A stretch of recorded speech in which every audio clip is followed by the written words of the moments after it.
Everybody. Thanks for joining us today. It's Women in Alcohol, and I'm Nancy McKay. Today I have a very special guest, Jeanette Bloom. Welcome, my friend.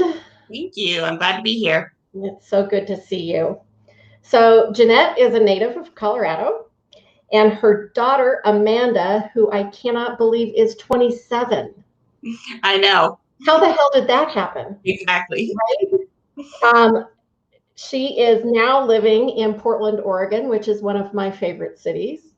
I just love Portland. So Jeanette has struggled with alcohol most of her adult life. And after having almost 8 years of sobriety, she relapsed because she stopped doing the things that worked to help keep her sober. So after 2 very long years of trying to make it back, she now has 100 days of sobriety. Congratulations, my friend. Thank you. Thank you. That is huge. So Jeanette is now working at New Beginnings Recovery Center as a case manager and a neurofeedback specialist. I can't wait to hear more about that. So Jeanette and I met in 2012. We were coming up on 3 years of sobriety, and we became fast friends. And I'm just so happy for you, Jeanette, that you've recommitted to having this life of sobriety and that you're working in the recovery community to help other people who are, in the same situation that you've been in, and that you're giving back. And I really appreciate you being here and helping, because this will be a huge help for folks. So I really appreciate you being here. Thanks for having me. You bet. So we will be having adult conversation. And if you know me, there's a big chance of adult language. So if you have children in the room, now's a good time for headphones. So Jeanette, tell us a little bit more about your background. I want to hear about your new job, but I want to kind of lay some foundation work first. So tell us a little bit about when you started drinking initially, and then what happened kind of along the way. Okay. Well, my first drink was at 16, and I loved it immediately from the start. I just wanted it more and more. So in high school, I would drink on the weekends and stuff. In my 20s, I think my alcoholism started to take control, but I still was able to function and do everything. And it was about at age 31, but I divorced my husband. I was 31. I moved in with a girl that was 18 years old, and so it was party central.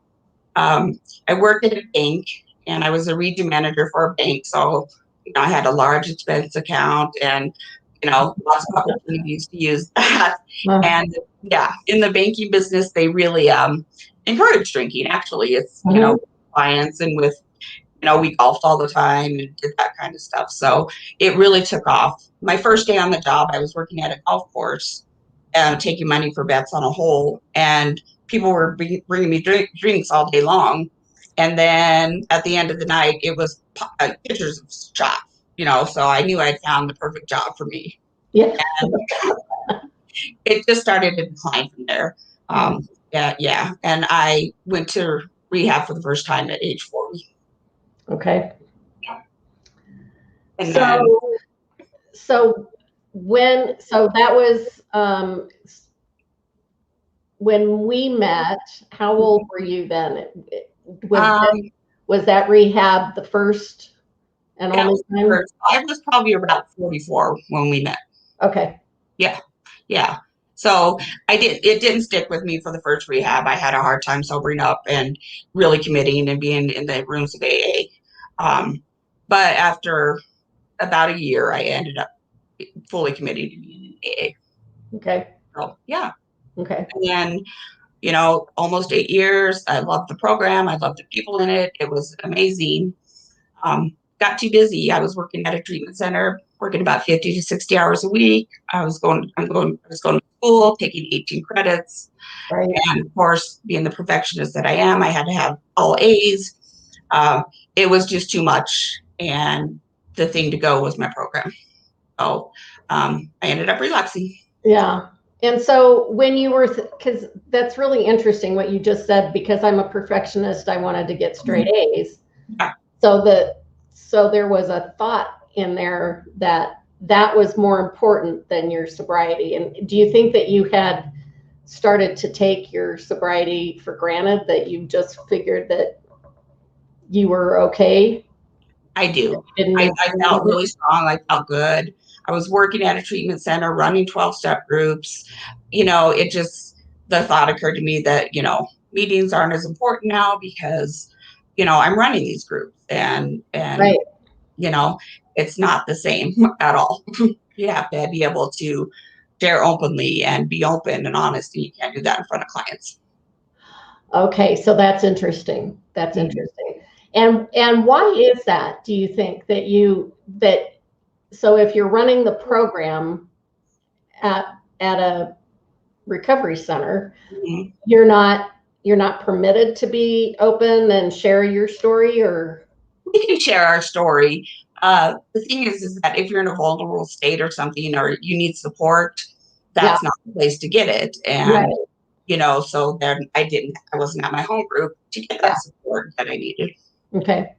And why do you think it was that I mean, did you start to feel shaky and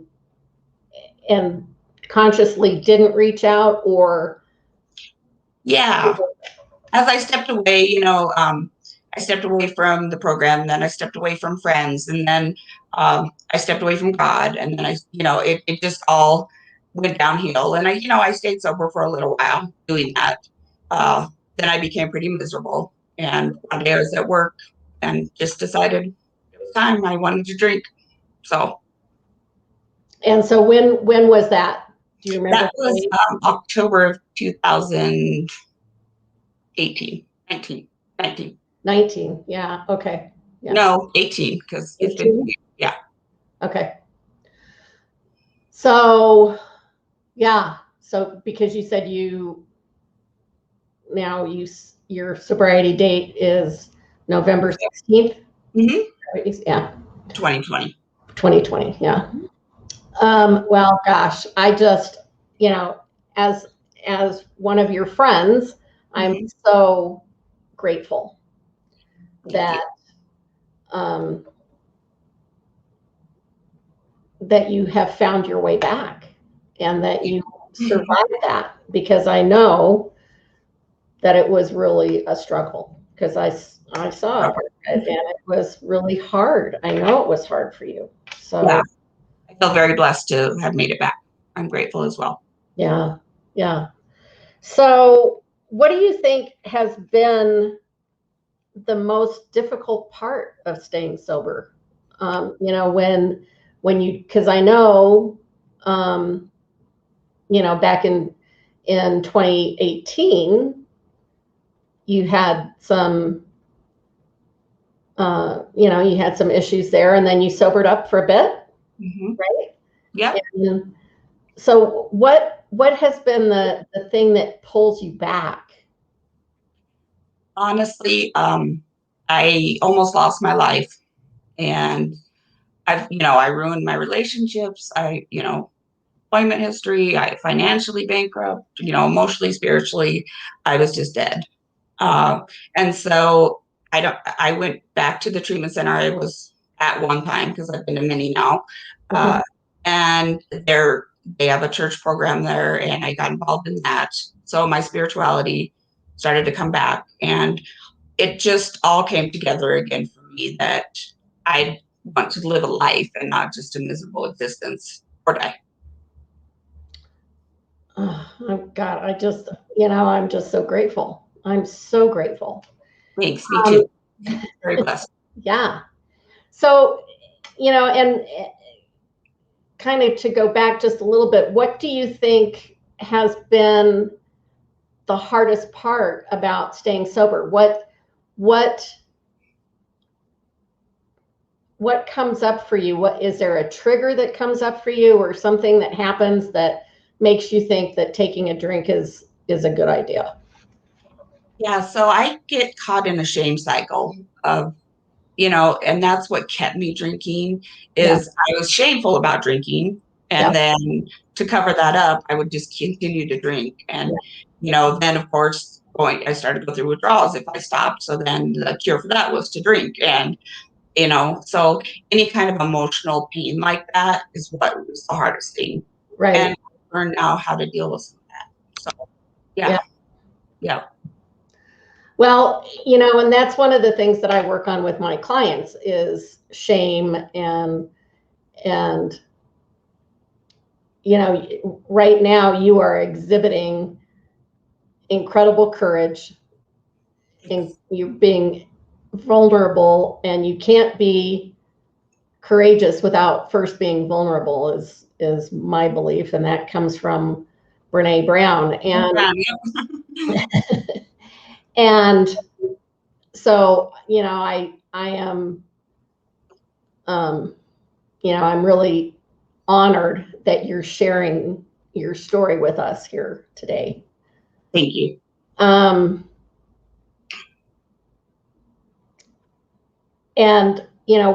what I work on with my clients is mindset, and how our thoughts create our feelings, and our feelings drive our actions. And so I'm always very interested in the thought that crops up that makes us take certain actions, because you had a thought before you picked up that drink, and the first time.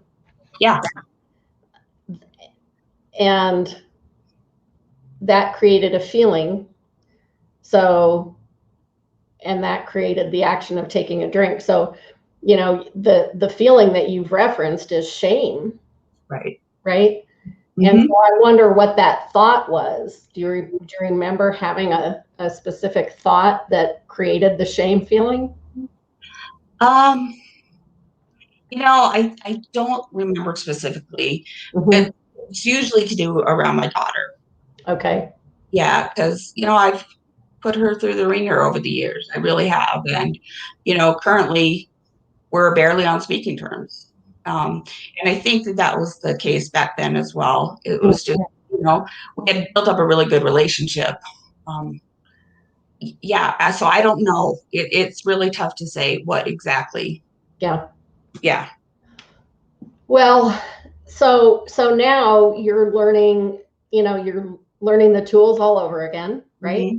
And you're working in a recovery center again. Right. So and you're going to church, so you're building up your spiritual practice. What are you, what's different this time than last time? I just had an awakening. I call it, just a moment of grace, that I knew I didn't want to do this anymore. I knew that, if I died, it would kill my family. They would be so devastated for me to die from drinking. Oh, absolutely. And I guess, there was so much a part of me that thought I wanted to die when I was drinking. And then once I sobered up, I realized I really didn't. I spent 10 days in the hospital just, to sit there and think about everything. So, at that point, I came to the realization that I wanted to live. Right. Oh, thank God. Thank God. Because you have so much to offer. You have such a beautiful heart and a beautiful soul. And, and I truly believe that things happen for a reason, and I think, that this, you talk about a hell and back story. My God, this is it. You have got one. And so because of that story, where you've been, you are going to be able to help so many people. I sure hope so. Yeah. If I can use it for good, then it's all worth it, right? Absolutely. Yeah. Absolutely. So I'm really interested in this neurofeedback Specialist. So tell me about that. So it's a low energy neurofeedback system.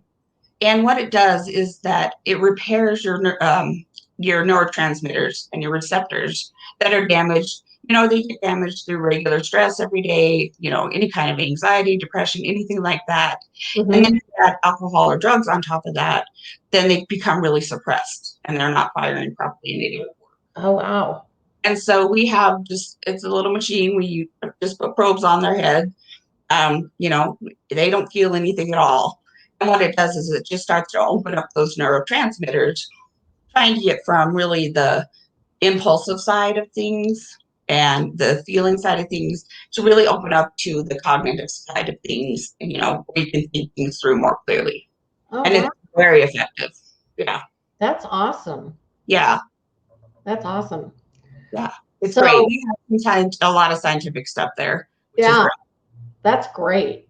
Yeah. So that brings me back, kind of circling back to your education. Are you going to finish, or are you going to go back to school? I am. Did you finish? Yep. I have 2 more semesters for my bachelor's, and then I'm going to move on and get my master's in social work. Awesome. Yeah. That's great. I'm very excited to get that. So cool. So how does working in the recovery center help you? Before it kind of hindered you, right? It kind of. Yes. This is a very different kind of treatment center where they really want you to take care of yourself first. Like, I can go, there's counselors there, and I get to do that on the clock. Any of the services that they offer, like the lens, the one I was just talking about, we do that while we're there. They really encourage self-care, and it's a big difference. And I know now also how I have to take care of myself. Yep. And I really like helping the clients. That makes, that's why I'm going into this field. Right. That in itself is so rewarding when you see the light come on in people's eyes. And I also see where I don't want to be again. Yeah. So there's a lot of factors that go into it. Yeah. And that's huge. That's huge. Once you've been to hell, you don't want to go back there. Right. Right. And so let me ask you this. What about, because there's a couple things that are very, very important to me. One of them is the stigma that is surrounding alcoholism, and what, I believe that anonymity kind of perpetuates the stigma. How do you feel about that? I absolutely agree. And, if we don't share our stories with people and we don't let people know that it's not, a moral issue or anything like that, then the stigma will just stick. It will just stay there. And so I think it's really important for us to reach out and let people know that recovery is possible and it's not that we're bad people, So to me, that's a huge thing to advocate for. And that's why I want to go into social work. Right. Yeah. Well, that's great. That's great. And the other thing that I'm very passionate about is the role that alcohol companies play in alcoholism. Absolutely. And, they're pushing alcohol so hard, and especially to women, especially to young women, young mothers. That mommy wine culture is unbelievable, I think, and so how much of that do you see in your work? A lot, I really do. And they glamorize it, they make it look just so wonderful and so amazing. And, you can romanticize about that drink. And I think that that's what happens is that, we think about the times when it was fun, it was fun for a while and then it turned, and I see people, because we see a lot of young people in there, and it's the same thing. Like, I just want to be able to drink, I don't need to do the drugs, but Right. And so they see that as a social, the society just accepts it and encourages it. Right. Yeah. Well, I'm hoping that with the sober curious movement and the gray area drinking movement, there's so much more awareness around it than there was when I got sober. And, just it's a whole different world. There's so many more books written about the subject, and they call it quit lit, right? There's a lot of people that are telling their stories now, and that's what I was looking for before I got sober. Right. And, nobody was, there weren't too many books. At that time, Carolyn Knapp had written Drinking a Love Story, and I think there might have been a few more, but the other ones that I saw were very technical, more textbooky sort of thing rather than memoir-y. And so I just didn't find what I was looking for. And the thought at that time of going to AA was just so demoralizing that I kept drinking. Right. Until I, had to, I made a very, my story, everybody else. So, it's, but I'm so